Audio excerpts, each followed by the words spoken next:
giving yourself time and grace to have to do things over again is the best thing you can do for actually producing a published book.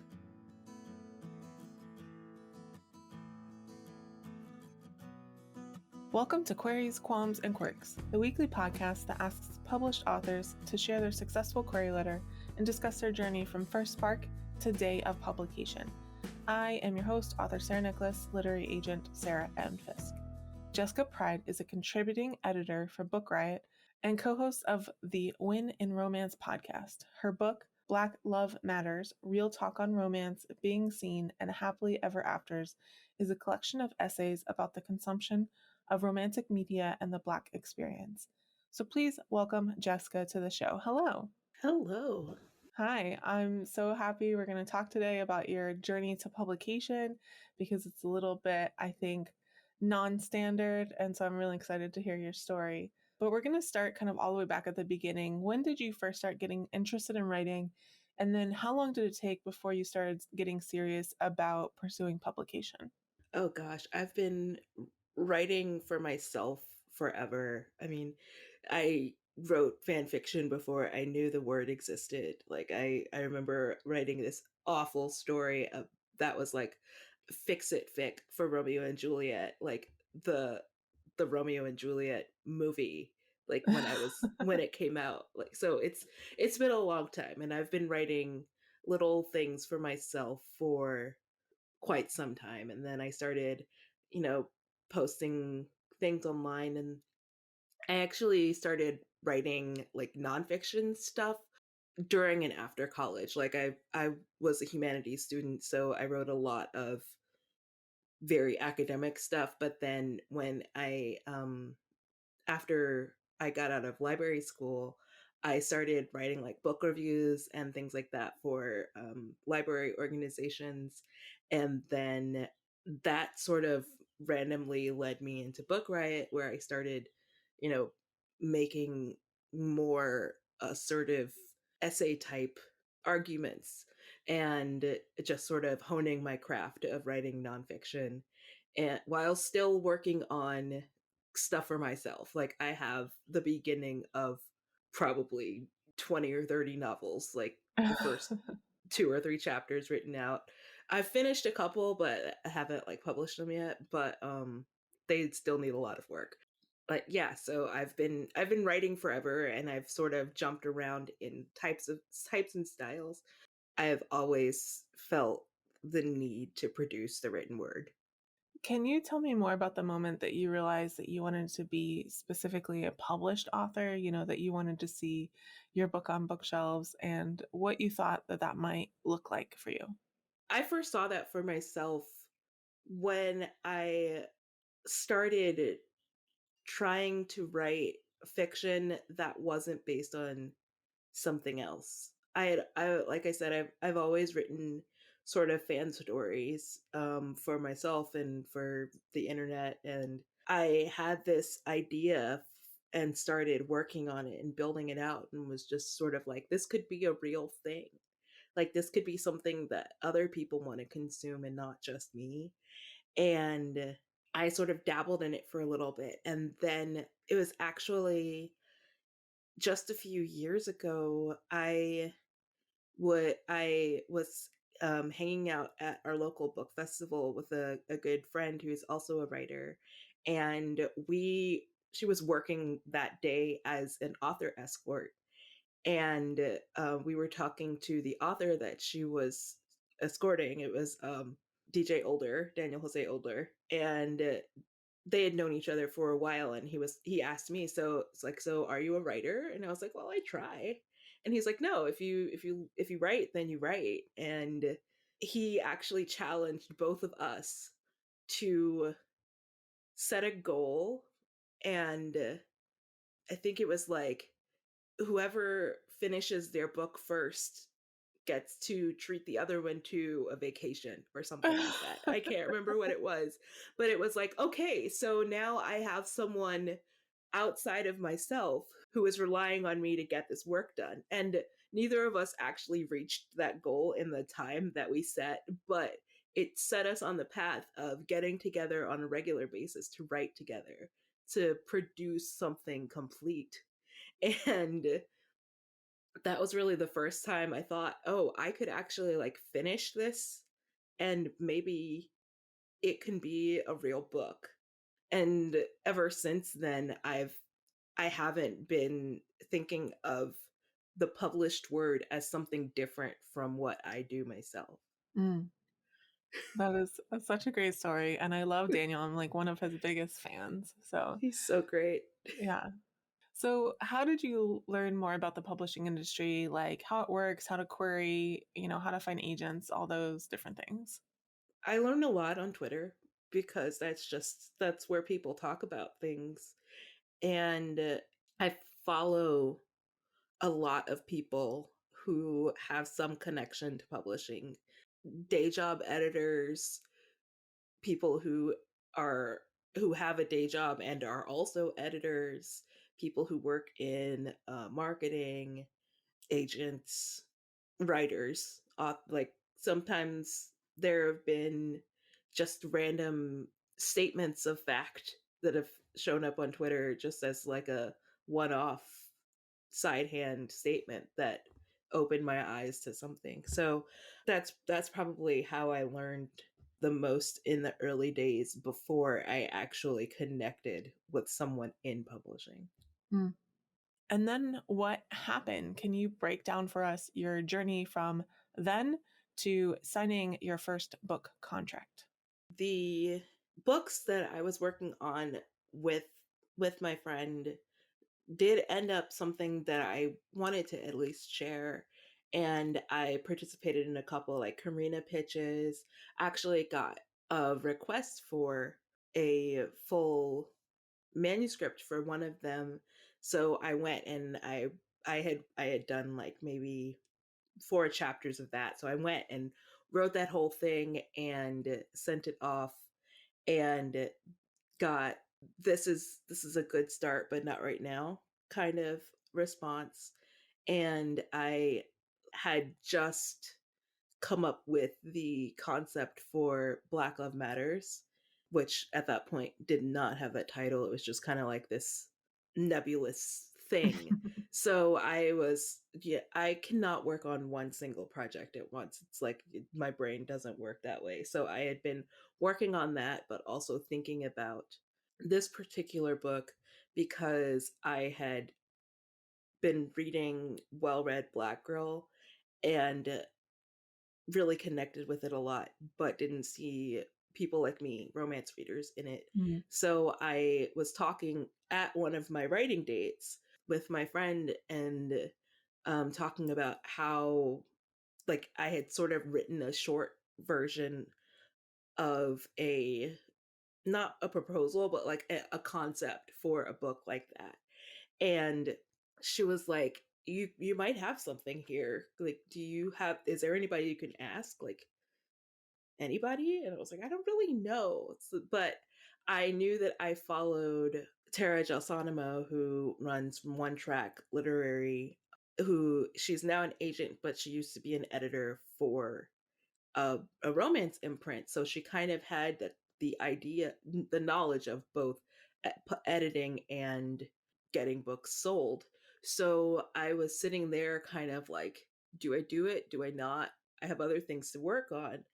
But my friend kind of pushed me, and I sent Tara a Twitter DM because we were mutuals and said, I have a question for you, and I'd really love to sort of tap into your knowledge. I totally understand if that's free labor that you do not want to offer right now, but I have this idea, and I'm just wondering if, from your perspective as an agent, it's something that would actually be of interest to publishers. So I gave her like a very brief rundown, and she responded right away and was like, No problem. This is a great idea, and I think it's a space that hasn't been filled." Mm-hmm. do you have a proposal or anything? And it was like, well, I have this like 1-page thing that I wrote as a concept.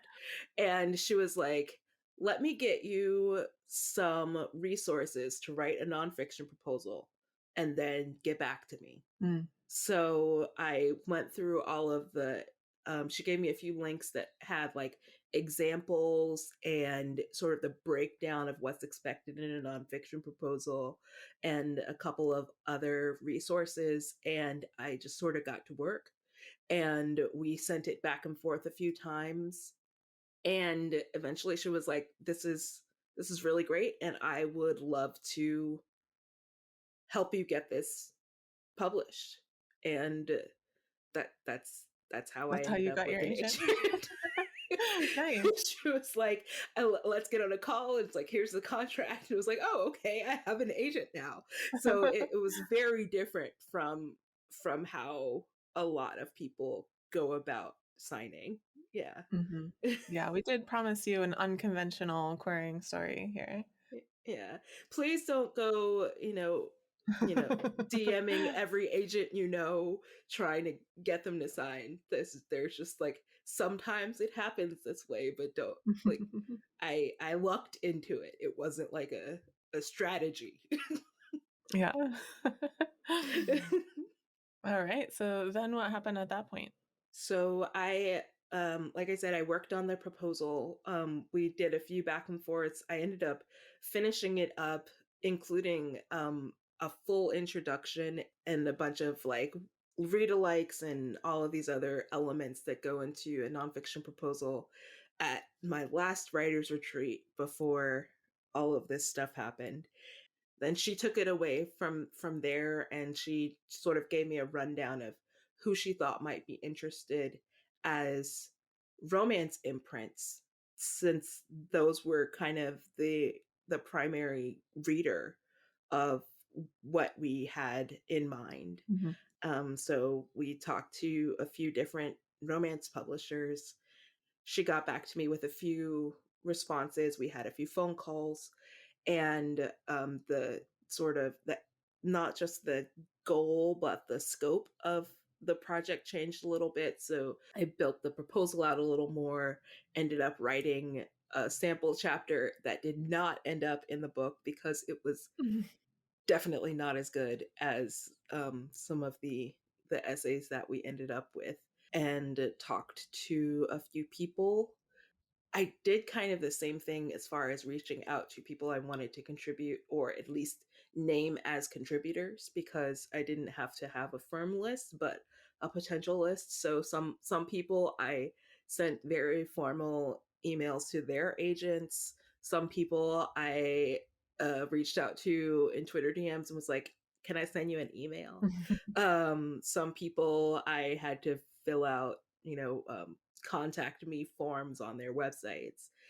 As I built out a list of people who were interested, I got more interest, or Tara got more interest from different publishers. So then I was able to by this point we were firmly entrenched in the pandemic. So I had multiple Zoom meetings in the earliest days of more than a few people doing Zoom at a time and Mm-hmm. talking with people about what my goals were, what their goals could be, and that kind of thing. And then eventually Berkeley expressed interest, and we had a really good conversation about where the book could go with Berkeley marketing dollars. I'm not gonna lie, that was a big thing.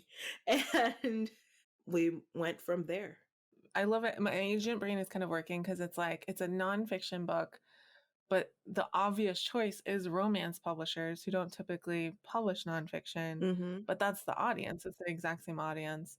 So I just like love the concept of like taking a book like this to people who might not normally publish nonfiction. Mm-hmm. Yeah, the whole journey fascinates me. It's great. So this is the point where you would read your query letter for us, but you don't have one. So we're going to skip that part. How has your experience been since signing that first book contract? Especially, did you stumble along any things that really surprised you along the way? The experience has been interesting because of all of the elements of producing a book like this, especially in a time where nobody can go anywhere. Like, of course, now people can go places, but like this was a complete pandemic baby. Like from saying that a contract would happen to actually signing it, producing all of the work, communicating with 13 other people who are contributing to the book, communicating with the entire team in New York that was working on the book, going through the process of editing and submitting and recruiting more authors, because at one point it was like we actually have to hit page limit, so let's get a few more people in here, and then editing again and copy editing and past pages and going through multiple cover things, which I was not surprised but kind of delighted by the fact that they took a lot of my notes into account as far as how I wanted this book packaged, especially with the very queerness of the cover. Like I'm it's sort of weird to think about that, but like this is a very queer cover, and I wasn't sure if it would be something that they would be supportive of, but they were very much supportive of it, and it produced such a great example of what a book cover can be, whether it's fiction or nonfiction. So as far as the process goes, I think the biggest, not surprise, but well, I guess surprise because it was unexpected, was the time in between Mhm. where it didn't feel like the book actually existed, Yeah. because everything had been submitted, and then there was like months of silence before I even got copy edits back. So it was like, did this actually happen at all? Mhm. Is this a real book? It was like that Pinocchio period where it's like it's not a real book because it's just gone. It's not I'm not working on it. I spent all this time working on it and now like nothing's happening. I haven't talked to any editors, I haven't talked to any marketing people. Like there's just nothing happening right now. And of course, they have other books to work on at that point. I know that. But it was just kind of like, so I'm just gonna wait until I hear something. Yeah. The waiting game in publishing is strong. Hmm. All right, it is time for the quick round. I call it author DNA, just classifications that we like to put writers in sometimes. Are you a pantser or a plotter? A planter, or as somebody said at a book festival, a panty liner. A panty liner. I haven't heard that. Oh gosh. Okay. Do you tend to be an overwriter or an underwriter? I am totally an underwriter. Most of my editing involves building things out rem- to realize what I missed Mm. Do you prefer to write in the morning or at night? at night. When starting with a new project, do you typically start with character or plot or concept or something else first? A scene, A actually. scene. All right. Cool. Do you prefer coffee or tea? Usually tea, but I've been big into iced coffee recently. Hmm. When writing, do you prefer silence or some kind of sound? Gotta have my jams. When it comes to writing the first draft, are you more of a get it down kind of person or a get it right kind of person? I want to say get it down, but if I can't get it right, sometimes it doesn't get down. What tools or software do you use to draft? I am very much a Scrivener person, but also Google Docs. Mm. Do you prefer drafting or revising more? Revising. Do you write in sequential order or do you hop around? I usually write in sequential order. And final quick round question, are you an extrovert or an introvert? Total introvert. So the show is called Queries, Qualms, and Quirks, and now we're going to get into the second Q. What were some of the worries that you had on your journey, and were they realized, or did you overcome them, or how did those shake out? My biggest worry was that the book in my mind would not be the book that was produced, Mm, just because, especially when it comes to anthologies, you don't know what's going to come on the page. from other people. You only have control over maybe like helping them figure out a concept and then making sure that that concept is produced clearly. So, well, for one thing, there was a lot of silence also on that end in the earliest days. It would be like, all right, everybody, we're actually writing a book now. So tell me what you're writing about. And Mm. some people would be like, I have this whole idea. Some people would be like, I thought about just writing this idea. And it was like, that's great. Send it to me. And then there was a lot of, hey guys, how's it going? Got any drafts? How's your draft going? So that had me worried because I wasn't sure if that meant that I would have to do a whole lot of editing at the very end or that I would have to send things that weren't edited. Because there were a couple things that were late and I ended up just sending them along without having any conversations with the authors, just to get it through. And then we fix some things in copy editing and pass pages and stuff, but I didn't have the chance to help them build out their idea. It was just kind of like what I got was what everyone else got with some edits, but without the back and forth that I got to do with some of the other contributors. It's hard to really know what a book like that's going to look like at the end, but I think it got close enough to my original vision that I wasn't like that I was still really proud of the work. Like I wasn't devastated by the fact that this author had to drop out or this concept wasn't 10 more pages or whatever. But that was for that kind of book, that was the biggest worry I had, I think. Yeah. Now it's time for the third cue. Do you have any writing quirks? Is there anything about your writing process that's kind of different or interesting or unique? Like I said in the quick round, I usually end up getting inspired from my fiction writing by a scene that pops up in my head. And sometimes I can't get that out in paper. Like even my nonfiction, like the essay that I wrote for the book about interracial romance, like there was this vision that I had of like a concept that I tried to build out as much as I could, but I still think I missed some things that were like building in this whole movie that I had envisioned in my head before writing it down. And so when I come up with an idea for a novel, like I said, I have like the beginning of 20 or 30 novels just hanging out. There's usually like some image that I see, like a meet cute or a conversation or a fight on the mound or something that sort of starts the rest of the story to build. I really wish that I was better at getting that written out because maybe I would actually finish a novel. But it's a quirk that helps me start something but doesn't help me finish. Mm-hmm. So, when you have been in the lowest parts of your journey to publication, what has kept you going and why have you stuck with it? For this particular book, Black Love Matters, I always had Tara in my corner, even when it felt like she thought it was a great idea and I thought it was a great idea.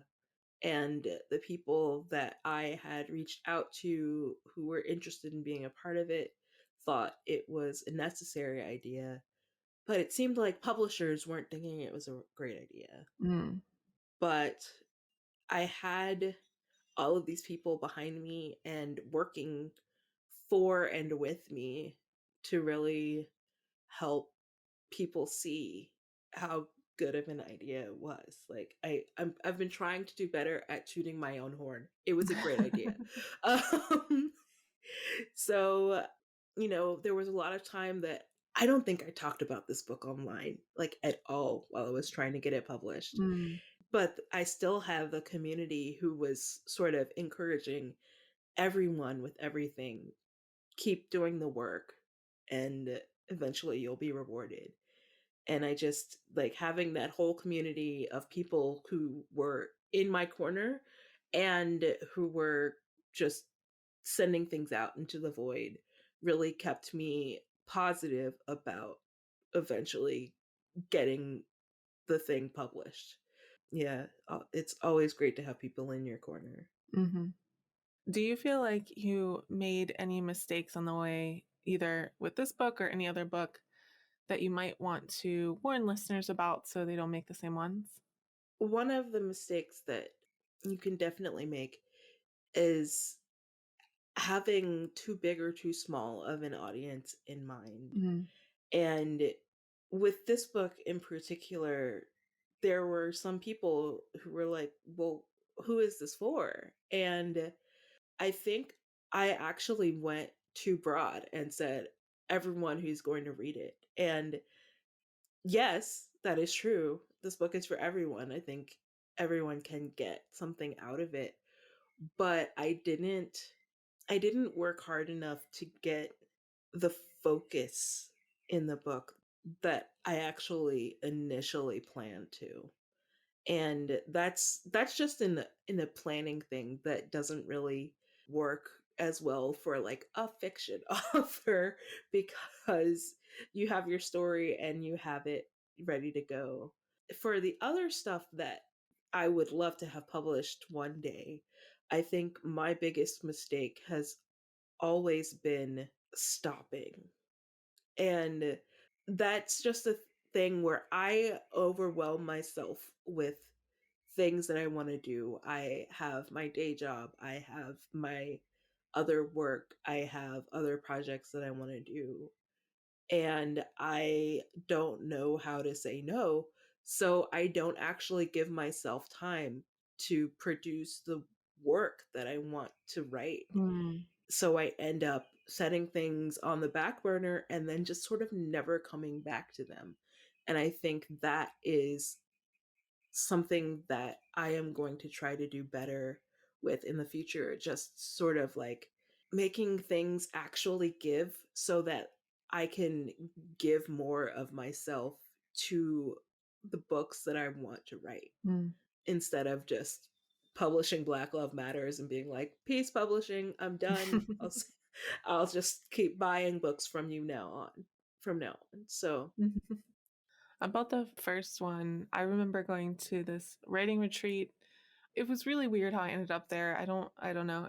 That's besides the point. But one of the things that they talked about was picturing a singular ideal reader. mm, And it's like, if this book pleases that singular ideal reader, then you'll have accomplished what you wanted to accomplish.